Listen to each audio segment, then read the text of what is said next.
5 éléments hyper importants pour rester motivé. Il y a beaucoup de personnes qui se posent la question tous les jours. Comment faire pour être motivé? J'ai envie, je veux faire quelque chose, mais j'ai pas l'envie de le faire. C'est-à-dire que comment ça fait-il que des personnes fixent des objectifs aujourd'hui, mais demain, ils font une fois, deux fois, trois fois et c'est fini, ils vont abandonner parce qu'ils n'ont plus motivé, ils n'ont plus la motivation de continuer à le faire. Donc aujourd'hui, je me permets de vous partager 5 astuces très simples que vous pouvez adopter dans votre quotidien et ça va vous aider à rester motivé tous les jours. Mais ça va être juste après le jingle.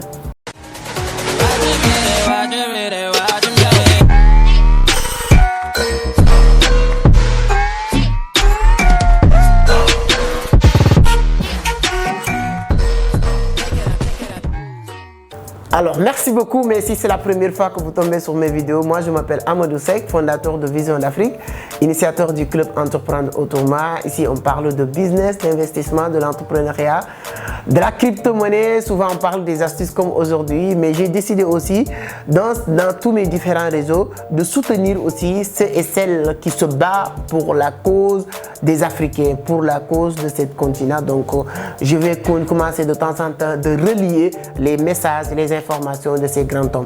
Donc voilà, si l'une de ces thématiques vous intéresse, vous pouvez vous abonner, activer les notifications pour être informé sur nos prochaines publications. Moi personnellement, je parle en tout cas beaucoup de la crypto-monnaie, donc je suis beaucoup plus spécialisé dans le domaine de la crypto-monnaie. Comme je l'ai dit, aujourd'hui nous allons parler de 6 astuces à mettre en pratique pour être motivé. Mais petite parenthèse pour mes amis du Togo, à partir du 8 mars au 10 avril, ce serait au Togo. Donc notre grande conférence, c'est le 4 avril 2023 à l'hôtel du 2 février. Donc pour avoir beaucoup plus d'informations ou réserver votre place, allez sur la barre de description. Il y a un lien séminaire Togo. Vous remplissez ce formulaire pour avoir, en tout cas ça vous permettra d'avoir plus d'informations. La conférence, elle est gratuite, mais la réservation, elle est obligatoire. On va prendre 300 personnes. Donc voilà, réservez rapidement. Il y aura beaucoup de leaders, beaucoup d'autorités qui vont participer à cette grande événement. Parce qu'on est sur notre tournée nationale, internationale africaine. Donc on a fait la Côte d'Ivoire, aujourd'hui c'est Togo, après c'est Cameroun, et ainsi de suite. Les autres dates vont venir. Si vous voulez aussi qu'on passe dans votre pays, vous pouvez nous le dire sur les commentaires, ce sera avec un grand plaisir. Maintenant, nous allons parler de 6 astuces à mettre en pratique pour rester motivé tous les jours. Première astuce à mettre en pratique, c'est le sport. Donc le sport fait partie des éléments les plus importants pour être motivé. Moi-même, en dehors de mes séances de sport que je fais, qui fait partie de mon quotidien, de temps en temps, même si je suis un peu stressé, un peu là, la seule chose que j'ai envie de faire, c'est de courir. Prendre mes baskets, aller courir. Quand je dis sport, dans ce contexte-là, je ne parle pas de sport pour être un boxeur ou un sport pour être un footballeur, non, sport, jogging. Voilà, tu prends tes baskets et tu cours doucement. Voilà, tu cours après. Voilà, ça te permet de réfléchir et tu reviens encore. Ça te donne beaucoup plus de motivation. Donc, c'est hyper important pour moi. Le sport est l'un des éléments les plus importants pour rester motivé. Je le dis, je le répète à chaque fois que je suis stressé, parce que ça m'arrive d'être stressé dans le business. On est le 22, on est le 23, j'ai énormément de charges, 4-5 millions qui m'attendent. Là, je vois les rentrées, c'est même pas souvent 3 millions, 2 millions. Donc, c'est stressant. Et au-delà de ça, souvent aussi, il y a des stress personnels, familial et tout. À chaque fois que je suis un peu stressé, je vous le dis, la seule chose que j'ai envie de faire, c'est d'aller courir, faire du sport, voilà, et revenir. Et dès que je viens, je suis encore motivé. Donc, premier élément que tu dois mettre en pratique dans ton quotidien pour rester toujours motivé, c'est le sport. Deuxième élément, le plus important, ça aussi c'est vraiment mon expérience, qui est hyper important pour rester toujours motivé, c'est la lecture. Mes chers amis, je ne vais jamais arrêter de le dire. Pour ceux et celles qui font mes formations, ou bien mes séminaires, mes conférences, je mets vraiment l'accent sur la lecture. La lecture, c'est l'un des éléments les plus importants. Pour nourrir l'esprit, il faut la lecture. Et quand vous arrivez à un certain niveau de compréhension, l'importance de la lecture, ça te donne plus de motivation. Moi, personnellement, si je suis démotivé de temps en temps, je prends un livre, je commence à lire automatiquement. On dit que la lecture, ça te permet de voyager, de faire le tour du monde tout en restant chez toi. C'est la lecture qui te permet de le faire et tu seras vraiment motivé. Donc moi, je vous donne deuxième astuce pour rester motivé, c'est la lecture. Parce que la lecture te permet de comprendre aussi, surtout quand tu lis, si vous voulez encore beaucoup plus être motivé sur la lecture, il faut lire des biographies. Moi, j'adore lire des biographies comme Barack Obama, comme Mandela. C'est Mandela. C'est-à-dire quand tu lis ces personnes-là, tu ne vas jamais arrêter parce que c'est des personnes qui créent un passerelle entre toi et les autres. Parce que quand tu lis Barack Obama, il te dit comment Martin Luther King l'a inspiré, ainsi de suite. Donc tous ces biens ou bien éloges qu'il fait sur Martin Luther King, ça te pousse toi aussi à vouloir aller chercher à comprendre, connaître Martin Luther King. Quand tu lis Mandela, il te parle de Gandhi. Quand tu lis Gandhi, il te parle de Albert Einstein. Donc, c'est-à-dire que la lecture, c'est l'un des éléments les plus importants pour rester motivé. Donc, deuxième astuce pour moi, pour rester motivé tous les jours, c'est la lecture. Le troisième élément aussi le plus important pour rester motivé, c'est la planification. Donc quelqu'un qui est démotivé, qui n'a pas envie de faire quelque chose, parce que c'est quelqu'un, souvent la plupart du temps, qui n'avait pas prévu de faire quelque chose. Et comme j'aime bien le dire, celui qui ne planifie pas son succès a déjà planifié son échec. Si vous ne planifiez pas votre succès, tu as déjà planifié ton échec. Et moi, qu'est-ce qui se passe? Donc quand je me lève le matin, et c'est ce que je dois faire, tout ce que je dois faire de 8h à 20h pratiquement.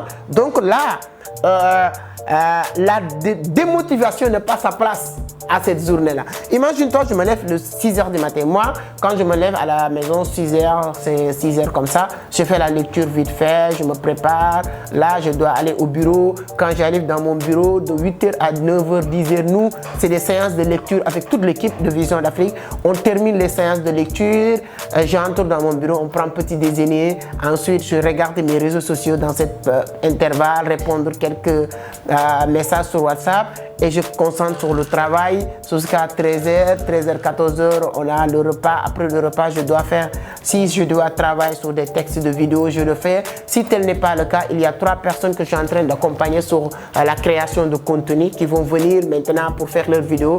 Tu sais, pour les débuts, c'est même moi souvent les vidéos, je fais une vidéo, je refais, je refais. C'est un peu compliqué, mais les gens qui viennent, surtout ces débutants-là, c'est encore plus compliqué.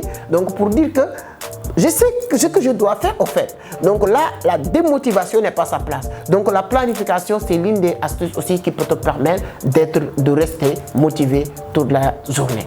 Donc voilà, donc si vous n'avez pas l'habitude de planifier vos journées, commencez à planifier vos journées. Il y a 2 avantages. La première, ça te permet d'être motivé, d'être concentré. Mais la deuxième, ça te permet de planifier votre succès et de ne pas planifier votre échec. Quatrième astuce aussi qui est hyper important, c'est de parler de tes objectifs en public à tes amis. Tu sais, il y a beaucoup de personnes, surtout en Afrique, le Sénégal que je connais le mieux, quand tu as l'habitude de parler de tes projets, les gens vont dire 2 choses. La première, on dit que tu parles trop. La deuxième, on peut dire que tu es en train de se vanter.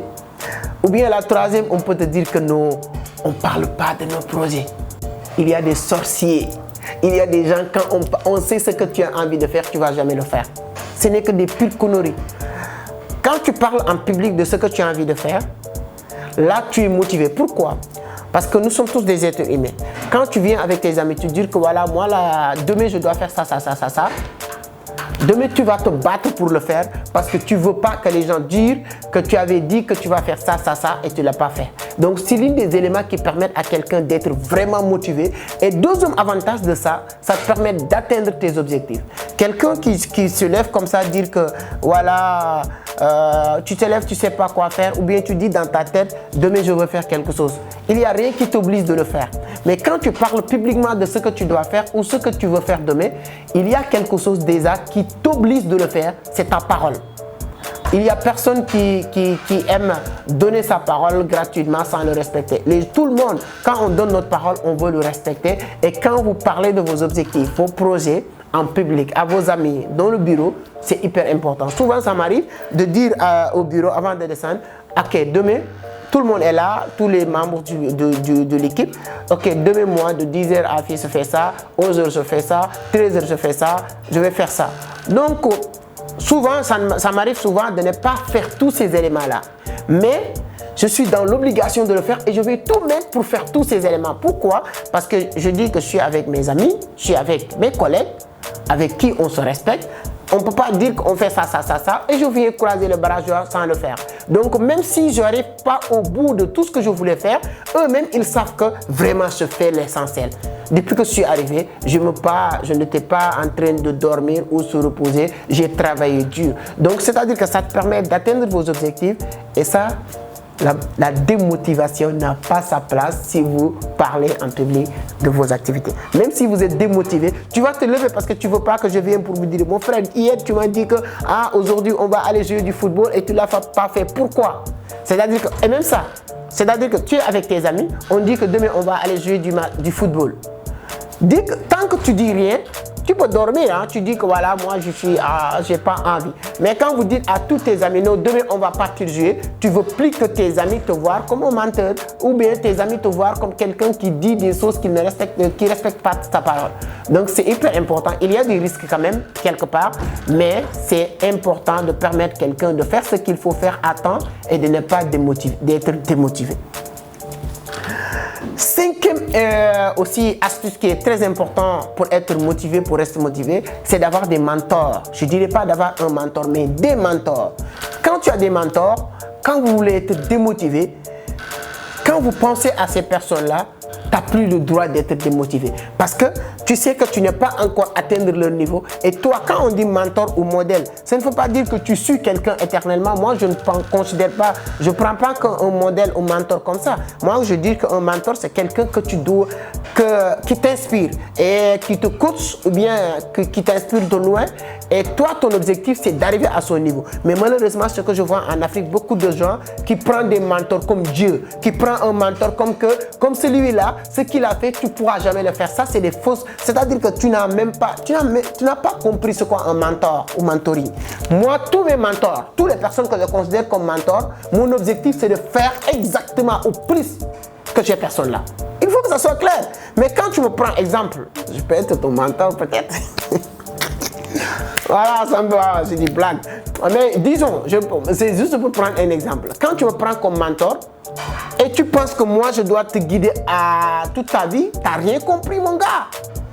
Quand je suis ton mentor, tu dois fixer un objectif de me dépasser le plus vite possible. C'est ça qui doit être ta fierté. Mais si moi je suis ton mentor et à chaque fois que tu me vois comme ça, et mentor, quelle est l'utilité de me prendre comme mentor? Quand tu prends quelqu'un comme mentor, c'est d'arriver à faire ce qu'il a fait à tu vois la personne. Et quand tu as des mentors comme ça, en tout cas, vous avez compris, ça te permet de rester motivé tout le temps. Moi, j'ai beaucoup de mentors. À chaque fois que j'ai envie d'abandonner, à chaque fois que je pense que voilà, j'ai réussi, je me suis dit, ah non, il te reste beaucoup de choses. Tu te rappelles? Tu m'avais dit que voilà, c'est l'autre moi qui me parle, qui me dit que ah, tu te rappelles, tu m'avais dit que tu veux devenir comme telle personne. Depuis que je commence à faire des conférences, je me suis dit que moi je veux devenir comme Anthony Robbins. Voilà, le plus grand conférencier. Le rendez-vous avec il a ses conférences, j'ai rendez-vous avec le destin. Donc quand je vois ça, je me suis dit que voilà, il m'inspire. Donc comme moi, si j'organise une conférence avec 300, 500 personnes, pour dire que j'ai réussi, non, je dis non, c'est tu as oublié. Tu avais dit que tu veux regrouper des millions de personnes comme Anthony Robbins. Donc, mentor, c'est important. Ça te permet de rester motivé et ça te permet d'aller encore plus vite. Alors, si c'est mes dernières erreurs, c'est de mettre dans votre programme que l'échec fait partie de ton processus de réussite. Donc, il y a beaucoup de personnes, ce qui leur démotive la plupart du temps, c'est lorsqu'ils sont subir une essai, une erreur, des critiques, des moqueries, c'est fini. Comme moi, quand je fais des fautes ou bien je dis quelque chose que je ne dois pas dire, c'est pas bien formulé, les gens se moquent de toi, ça fait partie de ton processus de réussite. Et à chaque fois, moi j'adore que les gens, à chaque fois qu'on me fait des remarques remarques en public ou bien, c'est-à-dire que les gens pensent que c'est des moqueries, etc. C'est là-bas que j'apprends. Parce que ça, c'est quelque chose que je vais capter dans ma tête de telle sorte que je ne vais plus jamais oublier ça. Donc, l'échec fait partie de votre processus de réussite. Mais malheureusement, beaucoup de personnes se laissent se tuer ou bien démotiver, démoraliser à cause des échecs, à cause des critiques, à cause des moqueries. Donc, mettez dans votre dictionnaire, l'échec fait partie de mon processus de réussite. L'échec fait partie de la processus de n'importe qui. Pour que quelqu'un réussisse, il va passer sur ces étapes-là. Les Anglais disent que l'échec, c'est ton diplôme. Quand tu es allé pour chercher un travail ou quelque chose, on te demande combien de fois que tu as essuyé. Et lorsque tu as essuyé, comment tu as fait pour surmonter cet échec-là. Quelqu'un qui ne sait pas comment surmonter un échec, ce n'est pas encore un grand homme. Donc voilà les 6 astuces que je voulais partager avec vous. Donnez-moi votre point de vue sur les commentaires. Si vous pensez que cette vidéo peut intéresser d'autres personnes, n'hésitez pas à le partager. Donc si vous n'avez pas liké la vidéo, mettez des likes. Ça permet que YouTube va référencer naturellement la vidéo. Encore une fois, mes amis du Togo, on arrive à partir du 8 mars, voilà, j'arrive au Togo le 8 mars. La conférence c'est le 4 avril, moi je quitte Togo le 10, on sera ensemble pendant un mois. On pourra partager beaucoup de choses sur le trading, sur la crypto-monnaie, sur le business en ligne, etc. Allez sur la barre de description il y a un lien, conférence Togo. Vous remplissez cette formulaire là pour avoir encore beaucoup plus d'informations dans les jours à venir. Merci beaucoup, c'était un grand plaisir de partager avec vous. Si vous n'êtes pas encore abonné, comme j'ai dit, vous pouvez abonner, partager, liker. Ciao, à la prochaine.